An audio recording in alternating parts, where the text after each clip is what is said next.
বলেছে জাহান্নামে যাওয়ার জন্য হাজার হাজার, জাহান্নামে যাওয়ার জন্য শত শত দিনের গুনাহ লাগে, জাহান্নামে যাওয়ার জন্য বছরের পর বছর নামাজ না পড়া লাগে না। জাহান্নামে যাওয়ার জন্য অল্প স্বল্প, বেশি নয়, একটা দিনের নামাজ ইচ্ছাকৃত ছেড়ে দেবেন, আপনার জন্য জাহান্নাম নির্ধারিত হবে। ও ভাইরা আমার, আব্বা জানেরা আমার, আর আল্লাহ যদি আমাকে আপনাকে ছেড়ে দেয়, আল্লাহ যদি আপনাকে আমাকে মাফ করে দেয়, সেটা ভিন্ন কথা। কবরে আপনাকে আমাকে যাওয়ার আগে বারবার তওবা করতে হবে, বারবার আল্লাহর কাছে বলতে হবে রব্বুল আলামিন, আল্লাহর কাছে চিৎকার করে বলতে হবে আল্লাহ আজ না হয় কালকে চলে যাব, আজকে না হয় কালকে কবরে দেখা হবে, হাসরে তোমার সামনে দাঁড়াতে হবে। কবরে যাওয়ার পরে কি মারাত্মক ঘটনা! আমার নবী, বিশ্ব নবী কবরের কথা শুনতেন, ঝরঝর করে কাঁদতেন। হযরতে আবু যার গিফারি রাদিয়াল্লাহু তাআলা আনহু কবরের পাশ দিয়ে গেলে বেহুশ হয়ে যেতেন। হযরতে উসমান গনি রাদিয়াল্লাহু তাআলা আনহু, এরকম অনেক সাহাবী ছিলেন, কবরের পাশ দিয়ে গেলে তারা ঝরঝর করে কান্না করতেন, অনেকে বেহুশ হয়ে যেতেন। বলে এমন একটা জায়গা রে, এই জায়গায় যাওয়া বড় কঠিন কাজ, বড়ই কঠিন কাজ। এখানেও বিভিন্ন রকমের গুনাহ, বিভিন্ন রকমের গুনার কারণে বাইরে আমার অনেক শাস্তির বর্ণনা আছে। আমি শাস্তির দিকে যাব না, শুধু একটাই কথা বলবো, ওই কবরটাকে ভয় করতে হবে, ওই জাহান্নামটাকে ভয় করতে হবে, ওই আখিরাতের দিনটাকে ভয় করতে হবে। হযরতে আয়েশা সিদ্দিকা রাদিয়াল্লাহু তাআলা আনহা আমার নবীকে জিজ্ঞেস করছেন, ইয়া রাসূলুল্লাহ, ইয়া হাবিবাল্লাহ, নবী গো, ওই কিয়ামতের ময়দানে আমি শুনেছি নাকি মুসলমান সমস্ত পৃথিবীর মানুষেরা সেদিন উঠবে যখন জামা কাপড় থাকবে না, উলঙ্গ হয়ে যাবে, কাপড় থাকবে না, গায়েতে কাপড় থাকবে না, মাথায় কিছুই থাকবে না, বডিতে জামা কাপড় থাকবে না। ও নবী গো, সেদিন কিয়ামতের দিনে মানুষ কি লজ্জা পাবে না? বড় লজ্জা লাগবে না? প্রশ্ন কিন্তু খুবই সুন্দর। হযরতে আয়েশা সিদ্দিকার প্রশ্নটা খুব সুন্দর ছিল। হযরতে আয়েশা সিদ্দিকা রাদিয়াল্লাহু তাআলা আনহা আমার নবীকে যখন জিজ্ঞেস করলেন, আমার নবী বলছে, আয়েশা রে, কিয়ামতের দিনটা এত ভয়ঙ্কর হবে, কেন তোমরা ভয় করবে না বলো? এত ভয়ঙ্কর হবে, একজনের পাশে আরেকজন দাঁড়িয়ে থাকবে, এক হাত দূরে দূরে, দুই হাত দূরে মানুষ দাঁড়িয়ে থাকবে। ভাইরা আমার, কিয়ামতের দিনে তোমার পাশে যে মানুষটা দাঁড়িয়ে থাকবে, ওকে দেখার সুযোগ হবে না। এত ভয়ঙ্কর হবে, এত মানুষ টেনশনে থাকবে, দুশ্চিন্তায় থাকবে, আপনার পাশে কোন মানুষটা দাঁড়িয়ে আছে দেখার কোনো সুযোগ থাকবে না, কোনো সুযোগ থাকবে না। লা ইয়ানজুরু বাযুন ইলা বায, হাদিসে এসেছে কোন মানুষ তার পাশের জনাকে দেখার সুযোগ থাকবে না। আপনি যে উলঙ্গ, আপনাকে কেউ দেখতে পায় না, এত তার নিজের নাফসি নাফসি নিয়ে নিজের দিকে নিচু দিকে মুখ করে বসে আছে যে তার টেনশন ভয়ে আর একজন পাশে কে আছে আমার ভাই, এই বেইজ্জতির কোনো টেনশন নাই। আপনাকে আমাকে সেদিন উলঙ্গ অবস্থায় দাঁড় করাবে, কিন্তু দেখার কোনো সুযোগ থাকবে না, আপন আপন জায়গায় সব সেদিন ব্যতিব্যস্ত হয়ে পড়বে। আমরা ভয় করব কেন? আল্লাহর কোরআন আমি আপনাদেরকে বলি, ওই আপনার সূরা মুলকের মধ্যে 29 নম্বর 2 নম্বর পারার বর্ণনা শুনে রেখে দেন। কেন আমরা মৃত্যুকে ভয় করব, কেন আমরা জাহান্নামকে ভয় করব, কেন আমরা কিয়ামতকে ভয় করব, একটু শুনে রেখে দেন। আবার আল্লাহ কোরআন নাজিল করে জানিয়ে দিলেন, আল্লাযী খালাকাল মাউতা ওয়াল হায়াতা লিয়াবলুয়াকুম আইয়ুকুম আহসানু আমালা। আল্লাহ পাক রব্বুল আলামিন বলছেন, আল্লাযী, কোরআন শুনেন ভালো করে, কোরআনে ওই জায়গাটা কি বলতে চেয়েছে? আল্লাযী মানে অবশ্যই যিনি, আল্লাযী যিনি, খলাকাল মাউতা মৃত্যু সৃষ্টি করেছেন, ওয়াল হায়াতা তারপরে হায়াত দিয়েছেন। আপনারা একটু বুঝে বলুন তো, আমরা আগে দুনিয়াতে মৃত্যুবরণ করে এসেছি না হায়াত নিয়ে এসেছি? কি নিয়ে এসেছি বলেন? মৃত্যু না হায়াত? কথা বলেন। হায়াত নিয়ে না, আগে আমরা জীবন, পরে আমাদের মৃত্যু। কিন্তু আল্লাহ কোরআনে উল্টো করে বলছে, আল্লাযী খলাকাল মাউতা, he who has created the mouth first time and second time Allah subhanahu wa ta'ala created the death. আল্লাহ পাক বলছেন, প্রথমে আমি হায়াত, প্রথমে মৃত্যু দিয়েছি, তারপরে হায়াত দিয়েছি। তা কি করে হলো? আগে তো আমরা দুনিয়াতে আসি, তারপরে মৃত্যুবরণ করি, অথচ আল্লাহ বলছে আল্লাযী খলাকাল মাউতা ওয়াল হায়াতা, তিনি মৃত্যু সৃষ্টি করেছেন এবং আপনার হায়াত সৃষ্টি করেছেন। হায়াত আর মউত, তো প্রথমে তো মৃত্যু দেয়। আসলে বুঝে নিতে হবে, ভালো করে খেয়াল করেন। এবার আল্লাহ পাক রব্বুল আলামিন বলেন, এখান থেকে প্রত্যেক মুসলমান যেন বুঝে নিতে পারে, যারা ব্রেন থেকে ভেবে নাই, ব্রেনের মধ্যে চিন্তা ভাবনা করে ও যতটা বেঁচে আছে, আপনি আমি হয়তো 100 বছর বাঁচবো, কেউ 150 বছর বাঁচবো, কেউ 60 বছর, কেউ 50 বছর, 100 পার করার মতো আর বয়স নাই। হে হাইস্ট 100 বছর ধরে নিলাম, 100 বছর বেঁচে আছি, কেউ 50 বছর, কেউ 60 বছর। এই যে 60টা বছর বেঁচে আছেন, কিয়ামতের সঙ্গে যদি তুলনা করি, ও ভাইজানেরা, আমার আব্বাজান, একটু খেয়াল করে শুনবেন, কিয়ামতের দিনটা কত বড় হবে আপনারা জানেন কিনা? কিয়ামতের পুরো অনুষ্ঠানটা হবে আপনাদের যেমন জালসা প্রোগ্রামটা 3 দিনের অনুষ্ঠান আছে, তেমনি কিয়ামতের দিনের অনুষ্ঠানটা হবে আপনার 50,000 বছরের অনুষ্ঠান। ক বছরের বললাম বলেন? 50,000 বছরের একটা অনুষ্ঠান হবে। আর এই 50,000 বছরের মধ্যে এক একটা দিন যাবে, আপনার মাসের মতো মাস যাবে, বছরের মতো বছর যাবে, দিনের মতো দিন যাবে, কিন্তু একটা জিনিস মিলবে না। কি হবে? বলা হয়েছে আপনার মাস 30 দিনই হবে, 29 বা 30 দিনের মাস হবে, আর আপনার 24 ঘন্টারই দিন হবে, কিন্তু মিলবে না একটা জায়গায়। সেটা কি? এক একটা দিন হবে 1000 বছরের সমান। একটা দিন কত বড় হবে? 1000 বছরের সমান। অর্থাৎ আপনি যতদিন বাঁচবেন, আপনাকে কিয়ামতের দিনে যদি 10 দিন দাঁড়িয়ে থাকতে হয় আপনার হিসাবের জন্য, তাহলে আপনাকে দুনিয়ার হিসাবে 10,000 বছর দাঁড়িয়ে থাকতে হবে। 10,000 বছরটাকে যদি আপনার বয়সের সঙ্গে তুলনা করেন, তাহলে আপনার বেঁচে না থাকাই হয়ে গেল, তাই না? আল্লাহ পাক বলছে, শুনে নাও, এজন্যই তো বললাম আমি আল্লাহ আগে মৃত্যু দিয়েছি, পরে হায়াত। তার মানে বুঝে নিতে হবে, হায়াতের জিন্দেগি কিয়ামতের পর থেকে শুরু হয়ে যাবে। এই দুনিয়াটা কোনো হায়াতের জিন্দেগি না, সামান্য একটু রকম, একটুখানি হায়াত। তোমাকে কতটুকু হায়াত দিয়েছি শুনে নাও, বুঝে নাও। সমুদ্রের মধ্যে যেমন পানি থাকে, ওই পানি থেকে একটা পাখি যদি এক ঠোঁট পাখি থেকে পানি তুলে, ওই ঠোঁটের পানিটা যতটুকু, তোমার হায়াত তার থেকেও কম, তার থেকেও কম। এই জন্য আল্লাহ তোমার হায়াতের কোনো মূল্য দেয় নাই, আখেরাতের হায়াতের মূল্য দিয়েছে। আখেরাতে জাহান্নামে যাবা, জান্নাতে যাবা, এত লম্বা সময় কাটাতে হবে, বিরাট লম্বা সময় আপনাকে আমাকে কাটাতে হবে। এই বিরাট লম্বা সময়ের জন্য বলা হয়েছে, এই লম্বা সময়টা কাটানোর সময়ের সঙ্গে তুলনা করে বলা হয়েছে, তোমাকে ভেবে নিতে হবে আমি যেন মরেই গেছি, আমি যেন বেঁচেই নাই। আপনারা সবাই ঘুমাতে যাওয়ার সময় কি দোয়া পড়েন? ঘুমাতে যাওয়ার সময় কি দোয়া পড়েন? আল্লাহুম্মা বিসমিকা আমুতু ওয়া আহইয়া। একটু ভালো করে খেয়াল করবেন, আমরা দোয়ার সময় কি বলি? আল্লাহুম্মা, হে আল্লাহ, বিসমিকা, আমি আপনার নাম নিয়ে ঘুমাতে যাচ্ছি, আমুতু, আমি মরেই গেলাম। আপনারা হয়তো অর্থ কোনো দিন খেয়াল করেন না, আপনারা যখন কোনো দোয়া পড়েন অর্থের দিকে কোনো দিন খেয়াল করে দোয়া পড়েন না। পড়তে বলেছে, মুখস্থ করেছেন, তাও সবাই মুখস্থ করে না। এখনকার বাচ্চাদের টুইঙ্কেল টুইঙ্কেল লিটল স্টার মুখস্থ আছে, বুঝলেন কিনা? এখন A for apple, B for ball, C for cat, D for dog মুখস্থ আছে। কিন্তু ওই বাচ্চাটাকে যদি বলা হয় যে তুমি ঘুমাতে যাওয়ার দোয়াটা বলো, তাহলে বাছাই করে 2-4টে ঘরের মা তার সন্তানের প্রতি দায়িত্ব নিয়ে সেই দোয়াটা মুখস্থ করেছে। বাকি 95টা ঘরের ছেলেদের ঘরে ঘুমোতে যাওয়ার তার দোয়া নাই। পেশাব পায়খানা থেকে বেরোনো ঢোকার দোয়া সে জানে না, মসজিদে ঢোকার দোয়ার তারা জানে না, বেরোনোর দোয়া তারা জানে না। ভাইরা আমার, আমি ও কথায় যাব না, একটা কথাই বলতে চাইছিলাম। আল্লাহ তাবারাক ওয়া তাআলার নবী শিখিয়ে দিলেন আমাদেরকে দোয়াটা, আল্লাহুম্মা বিসমিকা আমুতু, হে আল্লাহ তোমার নাম নিয়ে ঘুমাতে যাচ্ছে, আমি যেন মরেই গেলাম। ও আহইয়া, তুমি যদি আমাকে চাও তাহলে জিন্দা সকালবেলায় করবা। মৃত্যুটা হচ্ছে আপনার, ঘুমটা হলো মৃত্যুর একটা ছোট ভাই।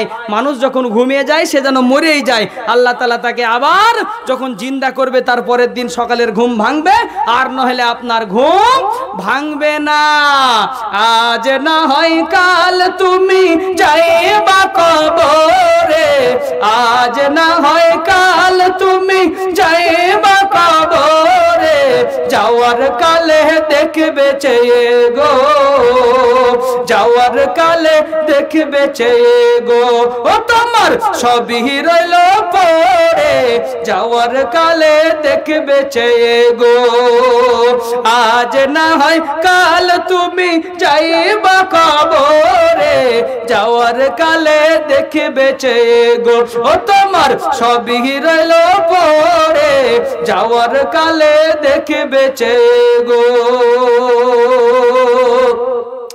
দাদা গেল, নানা গেল, দাদা গেল, নানা গেল, কেউ এলো না ফিরে, সবারে যাইতে হবে গো।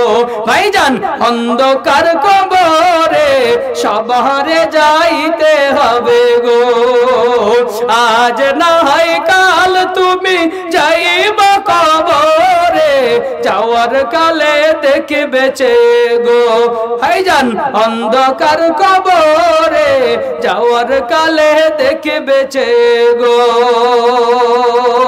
এই জন্য আমাকে আপনাকে অবশ্যই অবশ্যই ও ভাইজানেরা, আমার আব্বা জানেরা, মারাত্মক কবরের ভয় করতে হবে।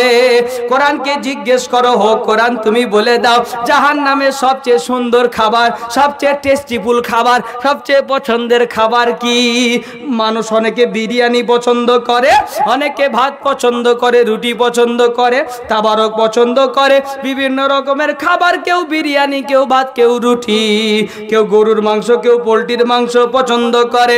আল্লাহর কোরআনকে জিজ্ঞেস করো ও জাহান্নাম, তুমি বলে দাও তুমি কোন খাবার পছন্দ করো? জাহান্নামও কিন্তু হাঁ করে বসে আছে। ভালো করে খেয়াল করে শুনবেন আল্লাহর কোরআনের কথা। জাহান্নাম হাঁ করে বসে আছে খাবার খাওয়ার জন্য।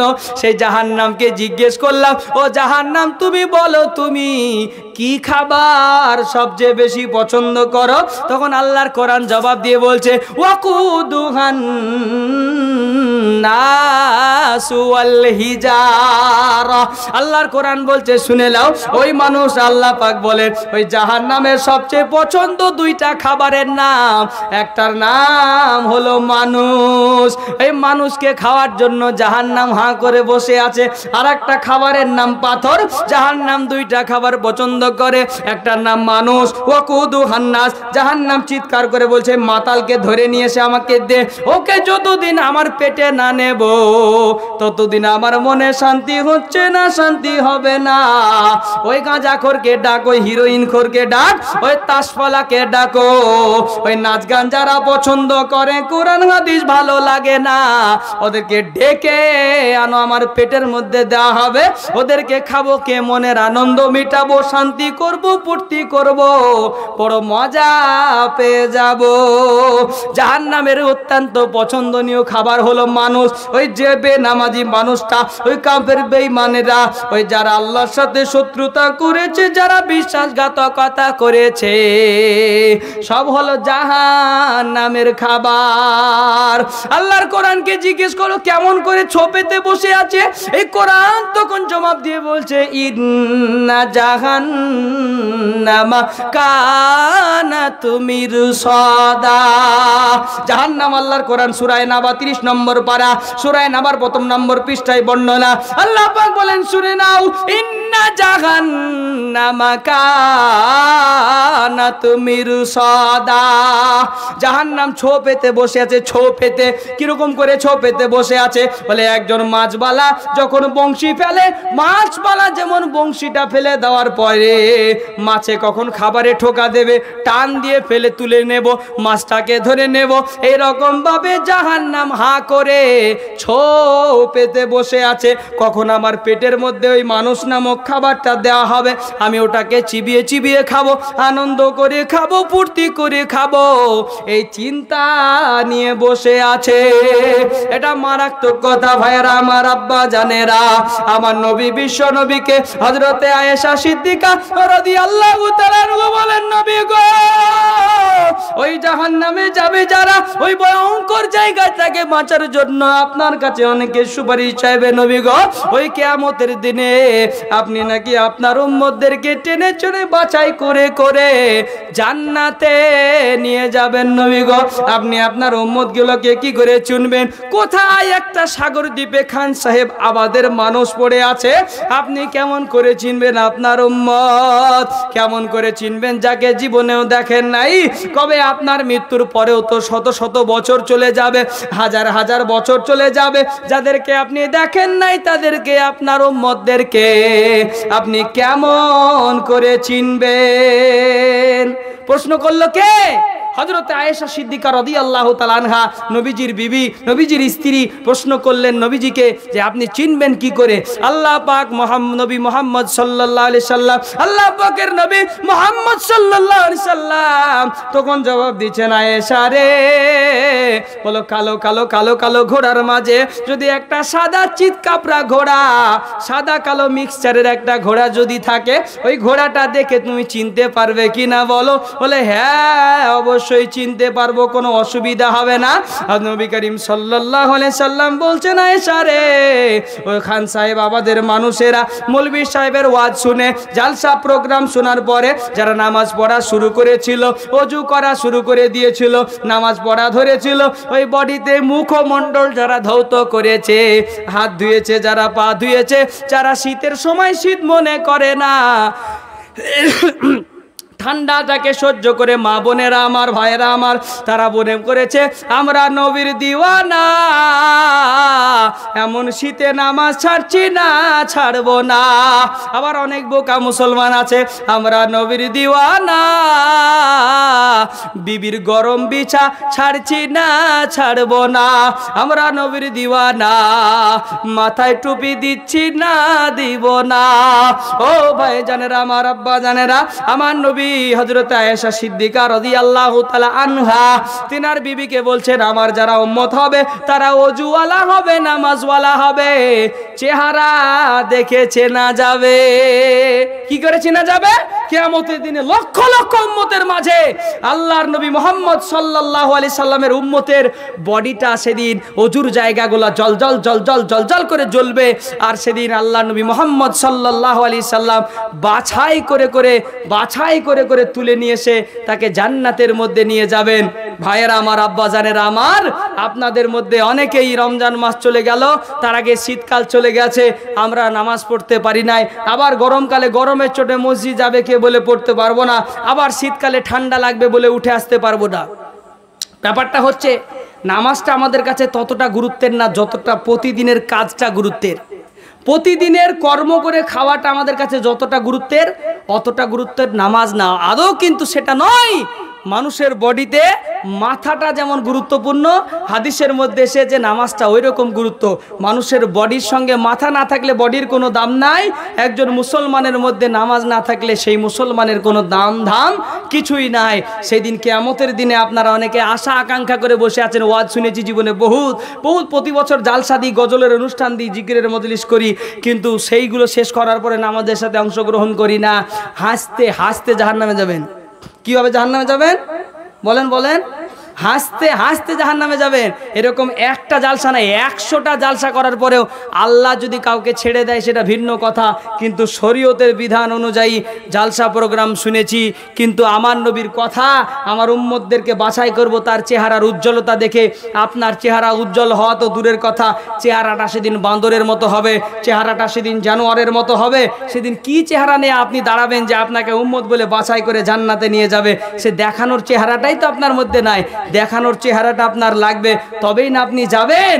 তাছাড়া আপনি যাবেন কিভাবে? আগে চেহারাটা তৈরি করেন, সুন্দর চেহারা। সে সুন্দর চেহারা তৈরি হবে কি দিয়ে?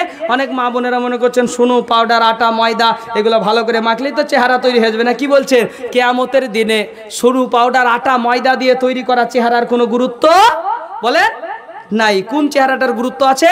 মা বোনেরা শুনে রেখে দাও। সুন্দরী হওয়ার, তুমি যে সুন্দরী হয়েছো সেই সুন্দর চেহারাটা কবরের মধ্যে পিঁপড়াই খাবে, কবরের মধ্যে হাড় গুড়ি সব হাড্ডি গুড্ডি সব সেদিন জড়ো হয়ে যাবে, সেদিন পোকায় খেয়ে নেবে, কিছুই থাকবে না।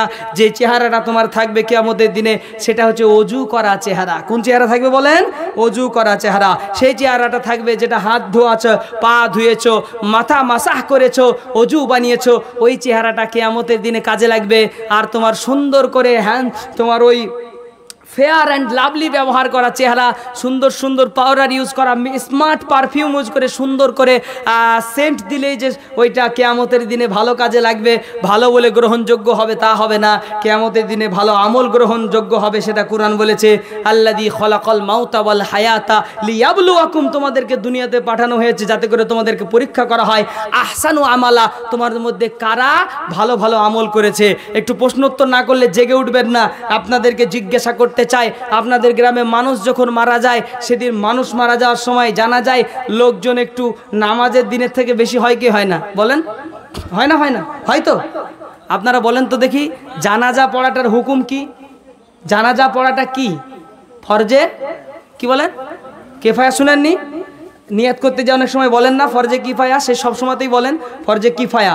ফরজে কিফায়া বলতে কি বুঝায়? ফরজে কিফায়া বলতে আব্বা না, বড় ভাই, ছোট ভাই, বেটা নামাজ পড়বে। জানাজার বাপ মরে গেছে বেটা যাবে, না হলে জানাজা আদায় হবে না। বেটা মরে গেছে বাপ যাবে, না হলে জানাজা আদায় হবে না, তা না। কয়েকজন মুসলমান, 2-3 জন 4 জন মুসলমান যদি একজন লাশ খাড়ে করে নিয়ে যায়, যার উপরে জানাজা অংশগ্রহণ করে জানাজা পড়ে দাফন কাফন করে দেয়, খান সাহেব আবাদের কোনো মানুষের, একটা মানুষেরও গুনাহ হবে না। আর যদি যান আপনি মিসলুক উহুদিন, 1 উহুদ পাহাড় সমান নেকি পাবেন। আর যদি না যান একটাও গুনাহ হবে না। এটাই হচ্ছে বাস্তব সত্য কথা, এটা মাসআলা, একটাও গুনাহ হবে না। অর্থাৎ কেউ যদি 4 জন 5 কেউ যদি অংশগ্রহণ না করে তাহলে সবাই গুনাহগার হবে, কিন্তু 4 জন 5 জন গ্রামের মানুষ দায়িত্ব নিয়ে তার দাফন কাফন করে দিলে একটুও কারোর গুনাহ হবে না। কিন্তু এরকম মশলা আপনাদের গ্রামের ইমাম সাহেব আছে, আরও আলেম ওলামা আছে, গল্প করছিলাম শুনলাম, অনেকে আলেম ওলামা আলহামদুলিল্লাহ আছেন, বড় বড় ওলামা ইকরাম আছেন, তাদের সাথে একটু আলোচনা করে বসবেন। বসার পরে বলবেন যে হুজুর, এই ফজরের নামাজে তো আমাদের কাতারে মোটামুটি 30টা লোক হাইস্ট কোনো দিন হয়, আর বাকি গ্রামে বাস করে প্রায় 200 লোক। তো এই যে বাকি 170টা লোক আসেনি নামাজ পড়তে, তা 30টা লোকের নামাজ ফজরের আদায়ের সাথে সাথে ওদেরও তো আদায় হয়ে যাবে নাকি? একটু জিজ্ঞেস করেন তো। হ্যাঁ, আদায় হয়ে যাবে তো নাকি বলছেন? হবে? হবে না। তো যেই জিনিসটাতে সবাইকে অংশগ্রহণ করার কথা আছে ও জায়গায় 30 জনা, আর যেখানে কারোর ওই 2-4 জন হলে হয়ে যাবে সেখানে 300 জনা। তার সিস্টেম ঠিক হলো না ভুল হলো? বলেন বলেন। আচ্ছা, মানুষ মারা যাবে যেদিন, দেখবেন অনেকে কাজ বন্ধ করেও, আপনার কেউ হয় না, আপনার গ্রামের যে কোনো একজন মানুষ, আপনার কেউ হয় না, আমরা কাজ বন্ধ করে দিই সেদিন মানুষটার দাফন কাফন করার জন্য। করি না? করি না? 5টা হাদিসের মধ্যে এসছে যে মুসলমান, এক মুসলমানের ওপর আর এক মুসলমানের 5টা হক আছে, তার মধ্যে জানাজা পড়া। সেই উদ্দেশ্যে আমরা কাজ বন্ধ করব, জানাজা পড়ব, নেকি পাবো, সব ঠিক আছে আলহামদুলিল্লাহ। কাজ বন্ধ করে জানাজা পড়তে পারা যায়, আর কাজ বন্ধ করে জোহরের নামাজ পড়া যায় না, এটাই সমস্যা হয়ে গেল না?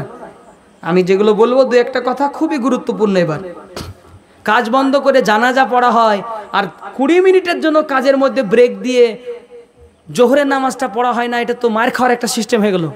হ্যাঁ, কাজ বন্ধ করে জানাজা পড়া হয়, আর একটু দোকান বন্ধ করে, কাপড়ের দোকান বন্ধ করে, চায়ের দোকান বন্ধ করে একটু নামাজ পড়া হয় না, এটা মায়ের খাওয়ার একটা রাস্তা, আর কোনো রাস্তা না। সোজা সাপটা মার খেতে হবে। একবারে ঝরঝরে পরিষ্কার চকচকে কথা শুনেলেন, সোজা সাপটা মার খেতে হবে। বাড়িতে বসে মা বোনেরা মনে করছে স্বামীর জন্য খাবার তৈরি করছি, ছেলেদের জন্য স্কুল যাওয়ার জন্য রেডি করছি, সব ঠিক আছে। ছেলেকে রেডি করতে পারেন, স্বামীর খাবার করতে পারেন, আর মাঝখান থেকে জোহরের নামাজের আজান যখন শুরু হয়, ফজরের নামাজটা যখন হয়, সেই সময় সেই কাজটা করতে পারেন না, এটা অত্যন্ত খারাপ হয়ে গেল, অত্যন্ত খারাপ।